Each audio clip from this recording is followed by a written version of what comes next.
لیکن پاکستان کے اندر اس وقت ڈنڈے کا راج ہے. منانے سے اور اس نظام کو اکھاڑ کر پھینک دینے میں بہت فرق ہوتا ہے. آپ کا آنا، آپ کا پریس کانفرنس میں حصہ بننا، میرا خیال ہے کہ بابر اعوان صاحب گھر میں بیٹھے بیٹھے تھک گئے تھے اور آج کافی عرصے کے بعد ان کی انٹری ہوئی ہے اور انہوں نے 4 باتیں جس کا وہ ذکر کر رہے ہیں کہ ہم نے یہ باتیں منوائی. مجھے نہیں لگتا کہ بابر اعوان کسی کیس میں پیش ہوئے ہیں یا پھر ان کا کسی کیس سے کوئی تعلق ہے، لیکن اپنے آپ کو ریلیونٹ رکھنے کے لیے آج انہوں نے بھی پاکستان تحریک انصاف کے سہیل حفیظی، شاہد خٹک اور جنید اکبر کے ساتھ بیٹھ کر یہ تمام اعلانات کیے. آئی ڈونٹ نو کہ بابر اعوان صاحب کا آنا اور اس کی بنیادی وجہ کیا ہے، کیونکہ اگر آپ کو یاد ہوگا تو ان کے پاس بہت سارے خان صاحب کے کیسز تھے جنہیں عمران خان نے ان سے واپس لے لیا تھا. اور پھر جو خان صاحب کے جو ٹینیور کے آخری دن ہے اس وقت بھی آپ کو یاد ہوگا کہ انہیں پارٹی کے معاملات سے الگ کر دیا گیا تھا. اب یہ بابر اعوان صاحب کا آنا یہ میری سمجھ سے باہر ہے. اور بابر اعوان صاحب کے حوالے سے اپنی رائے کا اظہار جو ہے وہ ضرور کیجیے گا. اور آخر میں سہیل حفیظی صاحب یہ کہتے ہیں کہ ہم نے پھر خاموش نہیں رہنا، رہائی امن فورس اور پوری قوم پھر کردار ادا کرے گی، اور اب جو ہم نے کال دی تو پھر سنبھالنے والا کوئی نہیں ہوگا. اللہ کرے جی آپ کال دے دیں. ہم تو اب انتظار کر رہے ہیں کہ کب عمران خان کی رہائی کے لیے کال دی جائے گی اور رہائی فورس کا کیا سٹیٹس ہے یہ بھی قوم کو ضرور بتایا جائے.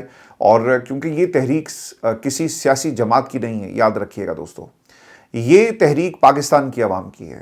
عمران خان کسی سیاسی جماعت سے اس کا تعلق نہیں ہے، اس کا تعلق پاکستان سے ہے، اس کا تعلق پاکستان کی عوام سے ہے. اس کی سب سے بڑی دلیل یہ ہے کہ آپ نے پارٹی کو ختم کر دیا، بلے کا نشان لے لیا، لیکن عوام اور قوم جو تھی وہ عمران خان کے ساتھ کھڑی تھی اور آج بھی کھڑی ہے.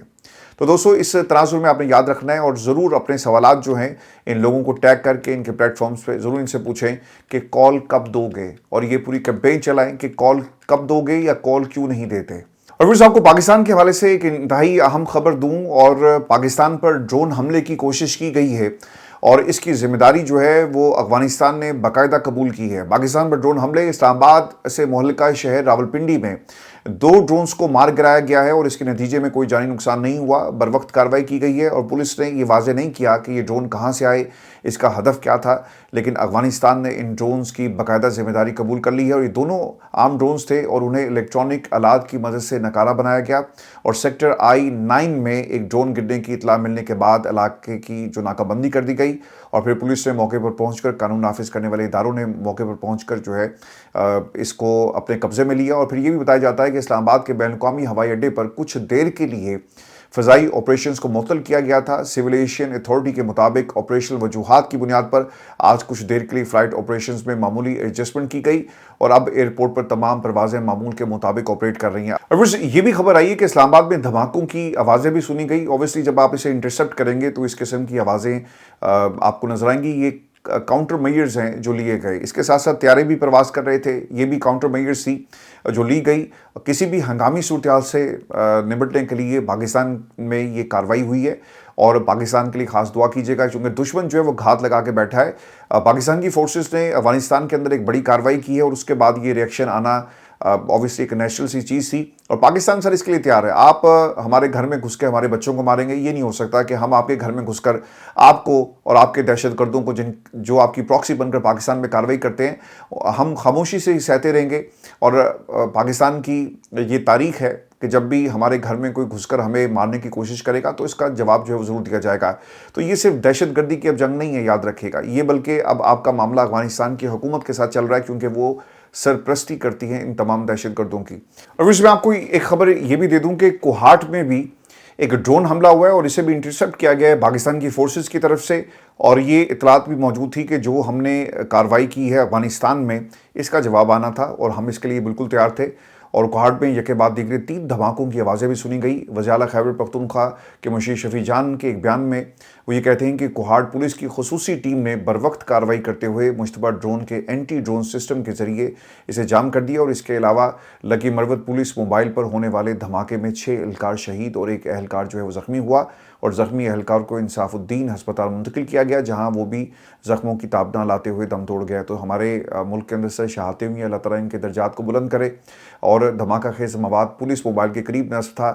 دھماکے کے بعد علاقے میں پولیس کی اضافی نفری کو تعینات کر دیا گیا. تو ایک لہر جو تھی وہ پاکستان میں ضرور آنی تھی. آج پاکستان کی حکومت نے کچھ تفصیلات جاری کی ہیں اور یہ چونکہ ہمارے وطن کا معاملہ ہے. اور دوستو پاکستان کے لیے دعا کیجیے گا کیونکہ جب سے یہ آپریشن غزب الحق شروع ہوا ہے اب تک 663 فتنۃ الخوارج کو ہلاک کر دیا گیا ہے. یہ حکومت کی طرف سے تفصیلات جاری کی گئی ہیں.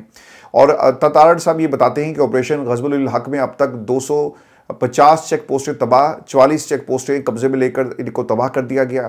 آپریشن غزب الحق میں اب تک 244 ٹینک، بختربند گاڑیاں اور توپ خانے تباہ کیے جا چکے ہیں. افغانستان میں دہشت گرد ان کے معاون ڈھانچے کے 70 مقامات کو فضائی کارروائیوں میں نشانہ بنایا گیا. 12 سے 13 مارچ کی درمیانی شب پاکستان نے افغانستان میں دہشت گردوں کی تنصیبات کو جو ہے وہ ٹارگٹ کیا. اس پہ بہت ساری فوٹیجز جو ہیں وہ بھی اب ریلیز کر دی گئی ہیں. تو پاکستان میں اگر ڈرون حملے ہوئے ہیں تو اوبیسلی یہ اس کا ایک جواب تھا جو وہاں سے دیا گیا، اور افغانستان میں جو وہاں کی جو رجیم ہے، پریزیڈنٹ رجیم، انہوں نے اس کی ذمہ داری بھی قبول کی ہے. اب پاکستان کا میڈیا بھی اس خبر کو رپورٹ کر رہا ہے جب میں یہ پروگرام ریکارڈ کر رہا ہوں. اس سے پہلے اسے رپورٹ نہیں کیا گیا تھا اور صرف سوشل میڈیا پہ آپ کو خبریں مل رہی تھی. تفصیلات کے مطابق جو حکومتی ورژن ہے وہ بھی سن لیں. فتنہ الخوارج کے 2 ڈرونز کو سیکیورٹی فورسز نے کامیابی سے روک لیا اور مار گرایا. وزارت اطلاعات کا یہ کہنا ہے کہ اس دہشت گرد تنظیم کو افغان طالبان کی حکومت کی سرپرستی حاصل ہے اور سیکیورٹی فورسز نے الیکٹرانک کاؤنٹر میجرز کے ذریعے ڈرون کو مارا. حکومت کی طرف سے جو انہوں نے انفارمیشن شیئر کی ہے، کسی فوجی یا دیگر بنیادی ڈھانچے کو نشانہ نہیں بنایا گیا. ڈرون کو مار گرانے سے گرنے والے ملبے کی وجہ سے معمولی نقصان جو ہے وہ ضرور ہوا، لیکن ایک پروپیگنڈا ضرور ہوا. اور انہوں نے کہا جی کہ ہم نے دوسری طرف سے کہ فضائیہ نے آج شام تقریباً 5 بجے پاکستان کے کچھ علاقوں میں اپنی ایک فوجی کارروائی کی. یہ سب جھوٹ کا پلندہ ہے، اس میں کوئی حقیقت نہیں ہے اور نہ ہی آپ نے اس پہ کان دھرنے ہیں. دوسری چیز، طالبان حکومت کے دعووں کے ساتھ ہمیشہ کی طرح کوئی قابل تصدیق ثبوت موجود نہیں تھا. افغان طالبان رجیم متعدد دہشت گرد تنظیموں کو پناہ اور معاونت فراہم کر رہی ہے اور ان دہشت گرد تنظیموں میں بھارتی حمایت یافتہ فتنہ الخوارج اور فتنۃ الہندوستان بھی شامل ہے. افغان حکومت، وزارت دفاع اور رجیم کے دیگر اکاؤنٹس جھوٹی خبریں اور پروپیگنڈا پھیلانے کے لیے بدنام ہیں. حال ہی میں ان اکاؤنٹس نے پاکستان کے طیارے مار گرانے کا بے بنیاد دعویٰ کیا اور افغان رجیم اکاؤنٹس نے پائلٹس کو گرفتار کرنے کی بھی بے بنیاد دعوے کیے تھے. دیکھیں، ان کی فورس ہی نہیں ہے، ان کی ایئر فورس بھی نہیں ہے، ویسے ان کی کوئی فورس نہیں ہے. تو یہ صرف پروپیگنڈا ہے جو پاکستان کے خلاف کیا جا رہا ہے. میں آپ کو 2 چیزیں دوستو یاد کروا دوں. میں اس سے پہلے بھی اس پہ بڑی تفصیل سے بات کر چکا ہوں کہ پاکستان سے سر اوپر کچھ نہیں ہے، پاکستان کی جمہوریت سے اوپر کچھ نہیں ہے اور اس پر کوئی کمپرومائز نہیں ہوگا. ٹھیک ہے، وہ دہشت گرد جو سرحد پار چاہے اس سرحد سے یا دوسری سرحد سے، ایک پاکستان کے بھارت کے ساتھ لگتی ہے، دوسری افغانستان سے لگتی ہے، جو بھی دہشت گرد آئے گا، جو بھی آئے گا، جو بھی پراکسی ہمارے اوپر حملہ کرے گی، اس کا ہم بھرپور طریقے سے جواب دیں گے. اور دوستو ایک چیز جو بہت ہی اہم ہے اور وہ پاکستان کی بارڈرز ہیں. ایک طرف آپ کا بارڈر بھارت کے ساتھ ہے، دوسرا افغانستان سے، اور دونوں اس وقت آپ کے اوپر حملے کر رہے ہیں. ایک نے جنگ ابھی ریسنٹلی آپ کے ساتھ کی اور دوسرا جو ہے حالت جنگ میں ہمارے ساتھ جو ہے وہ لڑ رہا ہے اور وہاں پہ بھارت کی پراکسی ہمارے ساتھ لڑ رہی ہے. آپ نے اس پوری جنگ کو اس تناظر میں دیکھنا ہے کہ اگر خدا نخواستہ ایران میں جو اسرائیل کامیاب ہو جاتا تو پھر باری کس کی آنی تھی. اب تو آپ کے جو وزارت دفاع ہے اس نے بھی یہ بیان جاری کر دیا. خواجہ آصف صاحب بھی اب یہ بات کرنے پہ مجبور ہو گئے کہ ان کا اگلا ہدف پاکستان ہے. ٹھیک ہے، ایک چیز یہ ہو گئی. جس طرح گریٹر اسرائیل کا منصوبہ، کس کا منصوبہ؟ اسرائیل کا منصوبہ ہے نا، نیتن یاہو کا ہی منصوبہ ہے. اسی طرح اکھنڈ بھارت کا جو منصوبہ ہے وہ نریندر مودی کا ہے. تو ان دونوں منصوبوں کو یاد رکھیے گا. اور وہ بار بار ہی کہہ چکے ہیں کہ ہم نیپال کو بھی لیں گے، ہم بنگلہ دیش کو بھی لیں گے، ہم پاکستان کو بھی اپنے اس اکھنڈ بھارت کا حصہ بنائیں گے. یہ ان کی خواہش ہے. اور دوسری طرف گریٹر اسرائیل وہ ایران تک آنا چاہتے ہیں. تو یہ دونوں طاقتیں جو ہیں وہ اسلام مخالف طاقتیں ہیں، پاکستان مخالف طاقتیں ہیں. تو آپ نے اس سینیریو کو بھولنا نہیں ہے. تو اس لیے ایران کو سپورٹ کرنا کیوں ضروری ہے؟ اس لیے ضروری ہے کہ ایک طرف گریٹر اسرائیل کا منصوبہ ہے اور دوسری طرف اکھنڈ بھارت کا منصوبہ ہے، جو کسی صورت بھی قابل قبول نہیں اور نہ ہی کبھی یہ خواب پورا ہوگا. دوستو میں آپ کو یہ خبر دے دوں کہ جب میں یہ پروگرام ریکارڈ کروں اب سے کچھ ہی دیر پہلے ایران نے میزائل حملہ کیا ہے تل ابیب میں، اور الجزیرہ اسے رپورٹ کر رہا ہے، the siren sounds in تل Aviv after Iranian missile launch. اور اس سے پہلے پاسداران انقلاب کی طرف سے بھرپور جواب دینے کا اعلان کیا گیا تھا اور چاروں طرف سے اس وقت تل ابیب انڈر اٹیک ہے.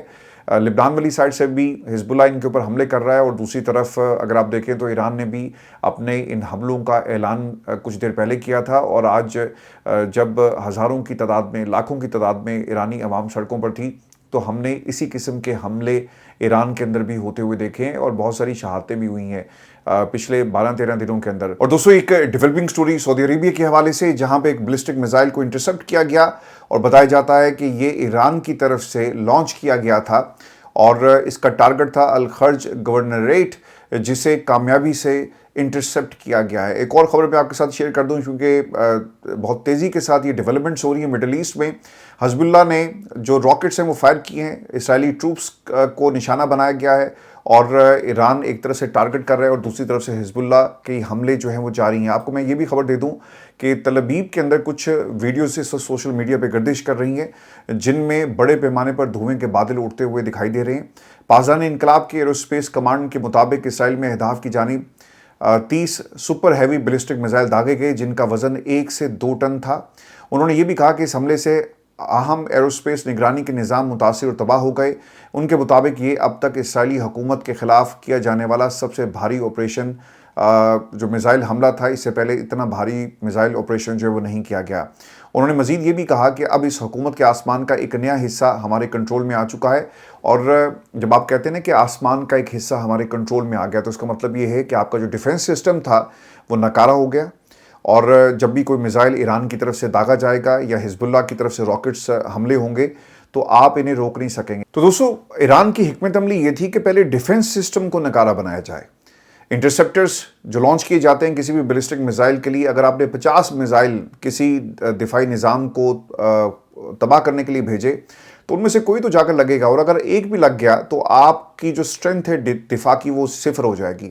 اور اب اس کے اوپر ایران کیپٹلائز کر رہا ہے، وہ راستہ ہموار کر رہا ہے، فضا پہ اس کا ایک حصہ اس نے کنٹرول کر لیا جہاں سے حزب اللہ بھی اٹیک کر رہا ہے اور دوسری طرف سے ایران جو ہے وہ اٹیک کر رہا ہے۔ اب اسرائیل کی جو سرزمین ہے ایک طرح سے ان کے لیے یہ آج کی رات قیامت سے کم نہیں ہوگی، چونکہ 30 سپر ہیوی 1 سے 2 ٹن وار ہیڈ کے ساتھ جو میزائل تل ابیب کے اندر داغے گئے، یہ ایک بہت بڑا آپریشن ہے جسے تل ابیب میں جو ان کا نیشنل میڈیا ہے، جو سرکار ہے، وہ تو نہیں دکھا رہی، لیکن یہ خبریں تل ابیب پہ انڈیپینڈنٹ سورسز سے رپورٹ ہو رہی ہیں کہ آج کی رات 30 کے قریب سپر ہیوی بیلسٹک میزائل جو ہیں وہ داغے گئے، اور ایک بہت بڑا حصہ جو ان کی، جس طرح امریکہ نے کہا تھا نا کہ ہم اس وقت مکمل کنٹرول حاصل کر چکے ہیں ایران کی فضا کے اوپر، اسی طرح ایک حصے پر اس وقت ایران کا کنٹرول ہے۔ اور دوستوں، میں آپ کو یہ بھی خبر دے دوں کہ جب میں یہ پروگرام ریکارڈ کر رہا ہوں، یہ بھی ایک ڈیولپنگ سٹوری ہے، امریکہ نے فیصلہ کر لیا ہے کہ وہ اپنے 5000 جو فوجی ہیں انہیں مڈل ایسٹ بھیجے گا، اور خاص طور پہ ایسے وقت میں یہ اعلان کیا گیا جب اس جنگ سے آپ نے نکلنا تھا اور اب آپ کو راستہ مل نہیں رہا، اور ایسے وقت میں یہ اعلان امریکہ کی طرف سے کیا گیا۔ تفصیلات کے مطابق مشرق وسطیٰ میں بڑھتی ہوئی کشیدگی کے باعث امریکہ نے خطے میں اپنی فوجی موجودگی بڑھانے کا فیصلہ کیا ہے۔ امریکی اخبار دی وال اسٹریٹ جرنل کی رپورٹ کے مطابق امریکی محکمہ دفاع نے ہزاروں امریکی میرینز کو مشرق وسطیٰ بھیجنے کا فیصلہ کیا ہے۔ رپورٹ کے مطابق اقدام امریکی سینٹرل کمانڈ سینٹ کام کی درخواست پر کیا جا رہا ہے۔ رپورٹ میں کہا گیا کہ یہ درخواست ایسے وقت میں کی گئی جب ایران آبنائے حمز میں جہازوں پر حملے اور بارودی سرنگیں بچھانے کے اقدامات کر رہا ہے۔ دیکھیں، جب یہ سوال ہوا نا اراکچی سے، تو اگر آپ ان کی باڈی لینگویج کو دیکھیں نا تو فوراً ڈپلومیسی کے اندر پہلی چیز ہوتی ہے آپ کی لینگویج، آپ کی باڈی لینگویج جو ہے وہ سب سے امپورٹنٹ ہوتی ہے۔ آپ کا مسکرانا، آپ کے چہرے کے تاثرات آپ کا حال بتا رہے ہوتے ہیں کہ آپ ایز اے کنٹری کیا فیل کر رہے ہیں۔ وہ مسکراتے ہوئے کہتے ہیں کہ اچھا آ جاؤ یار، ہم تو تمہارا انتظار کر رہے تھے اور ہم بہت دیر سے تمہارا انتظار کر رہے ہیں۔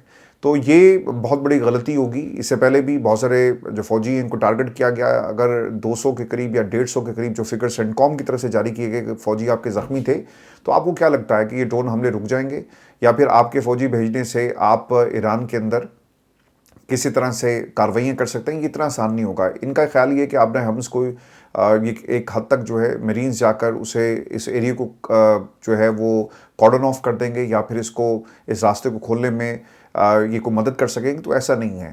ایران اپنے آخری کونے سے بھی اگر حملہ کرے نا، آخری کونے سے بالکل لاسٹ جو ان کی باؤنڈریز افغانستان کے ساتھ لگتی ہے، اگر وہاں سے بھی حملہ کرے نا کسی میزائل کا اور اس کا ٹارگٹ ہو اپنے حمز میں ان کی بیسز کا، تو کامیابی سے اسے ہٹ کرے گا۔ ضروری نہیں کہ آپ کو ایران کے بالکل کونے پہ سمندر کی ساحلی پٹی پہ کھڑے ہو کر آپ کو حملہ کرنا ہے یا اپنے جہاز بھیجنے ہیں۔ تو نہ تو آپ اس ناکہ بندی کو رکوا سکتے ہیں اور نہ ہی آپ نے حمز کا آپ پہرا دے سکتے ہیں، چونکہ یہ ایران کا ایک مکمل کنٹرول آپ کو اس آپ نے حمز کو نظر آئے گا۔ اگر آپ کے پاس کچھ ہوتا تو آپ روک لیتے نا۔ بہت سارے جہاز جو ہیں وہ تباہ کیے ایران نے کیے، آپ نہیں روک سکے، اور جو بھی جہاز گزر رہا ہے انہوں نے صرف ایک پیغام بھیجا تھا کہ بھائی آج کے بعد آپ تم خود ذمہ دار ہوگے، اور اگر تم نے اپنے حمز کو کراس کرنے کی کوشش کی تو پھر تمہیں ایک تگڑا سا جواب دیا جائے گا۔ اگر امریکہ یہ غلطی کرتا ہے نا، آپ نے حمز کے پاس سے اگر اپنی فوجوں کو اتارتا ہے اور اس